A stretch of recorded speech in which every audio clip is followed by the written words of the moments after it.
What is the link between Qur'an and Taqwa? The link between Qur'an and Taqwa,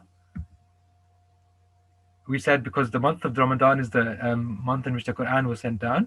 So that's why Ramadan, is the month of the Qur'an.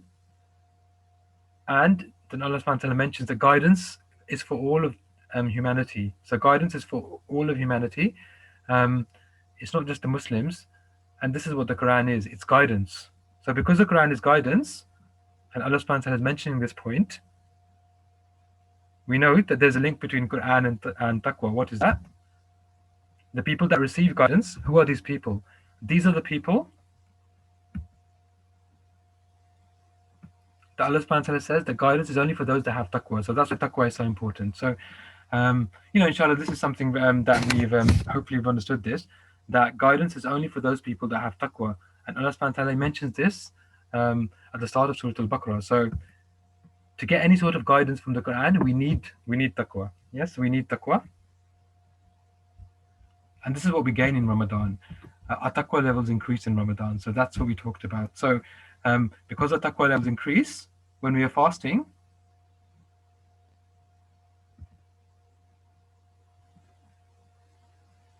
because of this, we, inshallah, we'll get more guidance from the Quran. And we said our hearts become softer, and this is the month of the Quran. So really is a beautiful connection between Ramadan, taqwa, and the Quran. In Ramadan, our hearts are becoming softer. We're treating our heart in this month. We're gaining guidance. We're gaining taqwa for guidance, and this is the month of the Quran. So, inshallah, we're building up, restoring taqwa in Ramadan, so the Quran can guide us for the rest of the year. So, Jazakallah khair just for bearing with that as we just went over those points again. So, okay, so inshallah, it's very important that we keep up the good habits after Ramadan, like we said. Okay.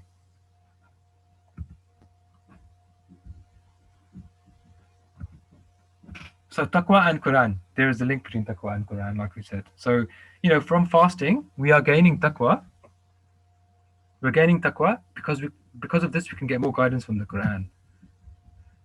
Literally, so our life gets better, and then, we are able to make the best decisions because we are receiving guidance from Allah subhanahu wa ta'ala throughout the whole year. So this is very, very important that, we're doing all of this so we can improve our life, really. And this is what Allah subhanahu wa ta'ala, He's giving us these months, these opportunities to gain taqwa, to soften our heart. So we are more like receptive, so we can receive guidance better from the Quran, so we can become better people. Inshallah, we can we can increase our rank in this world, and inshallah in the next world as well. So that's why it's very, very important. Okay. So I hope that is clear. Is that okay as we just move on to the next bit that we will talk about? Does fasting make me more or less clever? So this is something, an interesting thing that I think that we can talk about. Before we do, does anybody want to mention, I know that some of you are maybe you're studying, or you're at school, or you're fasting, or you're working and you're fasting. What do people think, like when you're fasting, do you become are you more like aware of things around you? Like are you able to better do your tasks better? Does it make you more alert, more active, or does it make you less alert and active? Like does anybody want to mention, like from your experience, what does fasting how do you feel when you fast, like in terms of when you're doing your work? So when you're learning, studying, do you feel a difference, like when you're fasting? Like how does it make you feel? Does it do you feel like more alert, less alert? I guess it depends if you had a good sleep or not, but generally, like how do you feel? Okay, less alert. So I think maybe inshallah that could be due to lack of sleep, maybe during the end, but during the daytime, like when you're like maybe like when you're studying, etc., when you're in the mornings, inshallah, when you're at school, when you're at work, so that hopefully something that does happen to us in Ramadan, so we can go through this, that when we are fasting, something very amazing happens. And we talked about this as well. Again, some revision from the Quran psychology course. So this is what I hope, like it should make you really feel more active. Like this is fasting does make us, and we'll actually see why fasting should make us feel more active and should make us feel more intelligent. Okay. Obviously, like it depends, like you've had a good sleep, etc., etc. But The underlying, when you are fasting, we are actually something is going on inside us. So does fasting make me feel more or less clever? Okay. So actually, fasting, it actually increases our intelligence. This is a very, very amazing thing that actually happens to us. That in terms of just how our akal is thinking, how our intellect is thinking, how we're processing information, we are actually, our intelligence is being increased during fasting, and this is actually something which does happen. And nowadays we have long fasts, like maybe in the UK. So towards the end of the fast, you do feel tired, etc. You need your rest. Um, so that's important. But just at the beginning, when you're alert, like in the mornings, and when you're doing your work, you should be able to concentrate better. You should be. It should increase your intelligence, and we'll see why that is. How is that possible? How does that happen? Okay, because eating actually does make you sleepy. Like we mentioned this last time that when we used to have exams in school, we used to have exams, and we were told by the teachers, don't eat before the exam. Like, don't have a heavy meal. It's going to make you sleepy because your energy is going to go in trying to digest the food, and that energy is going to take away from the energy of your from your brain cells, and the fact that you're going to be able to concentrate less because the energy is going to go in breaking down your food when you're digesting your food. So that's what happens in when you do have a meal. When you eat, if you're eating constantly, you can't be active because your food has to digest, so you do feel more sleepy. So we know this. We were told this in school. Don't eat before exams. So you know, so there's a reason for this. As well. Also, so like we said, we covered this in the Quranic psychology session. The different parts of our body we use to make decisions. Yes, we said this. So we said we have the akal. Yes, we have the akal, and different things happen in the akal. Like we said, what did you say? We said what happens in the akal? We have you know intellect, thinking, reflection. Do you remember these things? Yes. You remember the things we talked about? What happens in the akal? And the heart and the qalb. Different things happen in the heart. Yeah, we talked about this. Like, there's different things going on in our heart and our akal. Okay, so do you remember the akal is responsible for thinking? When you think and reflect, like reflect on the universe, the world around you, this is happening. The akal is doing this thinking and thought process, reflection, intellect. So this is what we're saying in Ramadan. Our akal is sharper. We're saying this. Okay, so we see why. And what happens in the heart? Like we talked about, yes, emotions, love, fear, taqwa. This all happens in our heart. Yeah. So this is all going on in our heart. So there's two, yeah, like we said, there's two entities: the heart and the akal, the qalb and the akal. So then, but do you remember we said this? That what part of the body is responsible for decision making? Is it the akal or is it the qalb? Can anybody remind me? What part of the body is responsible for making decisions, like we mentioned last time? The akal. The akal. Um, The akal. so the akal, that so it's not quite the akal. It's yeah. So it's the nafs basically. Yeah, it's the nafs. Yeah, it's a qalb. So in our qalb we have our nafs. If you remember, our desires, um, and we have the ruh, and the nafs is the one which is basically making decisions. So decisions are made in our heart. Yes, that's what we learned in Quranic psychology, that the qalb makes decisions, and the akal follows. Do you remember the example of the chocolate cake in the supermarket? When the heart says, akal says, it's not good for you, it's too much sugar. The qalb says, oh, I really feel like a chocolate cake, and the qalb wins, and you end up buying the cake. So it's the qalb that is really involved in decision making. That's why it has to be in a good condition. Okay, good. And Allah subhanahu wa ta'ala, he describes people.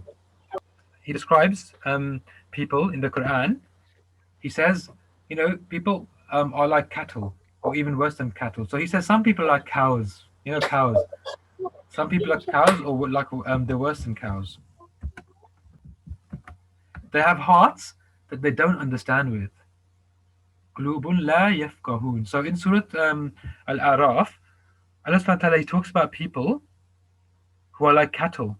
You know, like cows are cattle. Like if you drive past some cows on a motorway, you drive very fast, they're not really going to react. They don't get like alert. They're not like rabbits or something that they suddenly jump out the way. Cows are very slow and they don't really react to danger that much. So Allah subhanahu wa ta'ala says that some people like cattle. They don't react to the guidance, the truth. Why? Because they have hearts. They don't understand with those hearts.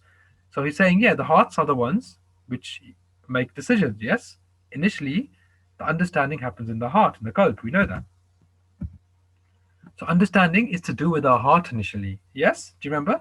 Our heart has to be in a good condition for us to understand, and this is what we talked about last time in the Quranic psychology course. So the condition of our heart, it affects our akal, and that's very important. That there's a link between the akal and the heart. So Jazakallah khairan. Okay, that's for that. Yeah, some scientific evidence there, like why what happens, like when you eat something, your blood circulation increases towards the gut and the circulation to the brain increases. Okay, Jazakallah khairan. So this is the proper like explanation, and that's why we feel sleepy and the brain becomes less active. So exactly, yeah. So this is what happens when we eat, isn't it? When we are, so if we just imagine if you're not eating, like this circulation toward the gut, that will decrease, so that will increase our circulation in the brain, isn't it? So subhanallah.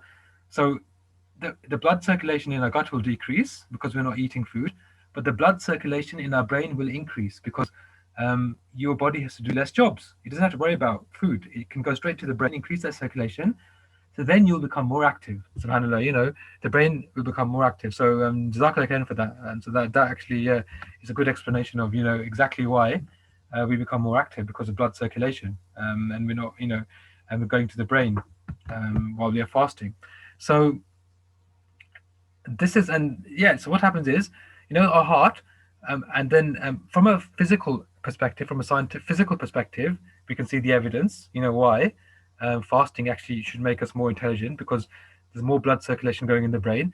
Even spiritually, like we're now talking about now, the condition of our heart affects the akal. So if our heart is in a good condition, we said this before, the akal will be in a good condition, it will make good decisions. So whatever affects the heart affects our thinking. That's very, very important. Yes, so whatever affects our heart. So what affects our heart? So, we know what affects our heart. We talked about this last time. What different things affect our heart, like the nafs? Desires, emotions.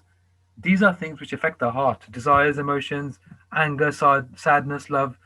These extreme emotions affect our heart. But what happens? We can't make decisions clearly, and we talked about this. Remember, like when you're extremely angry, extreme anger, sadness, love, your heart and the nafs, it cannot make decisions clearly because you have extreme emotions. Yeah, happiness, hate, all of these things affect the heart. You can't make decisions clearly. But what happens in Ramadan? Inshallah, I think we'll end with this. We only have a couple of minutes, over 2-3 minutes left. We'll end with this thought, and we'll carry on inshallah next time. But I just want to show you, how Ramadan is actually affecting us.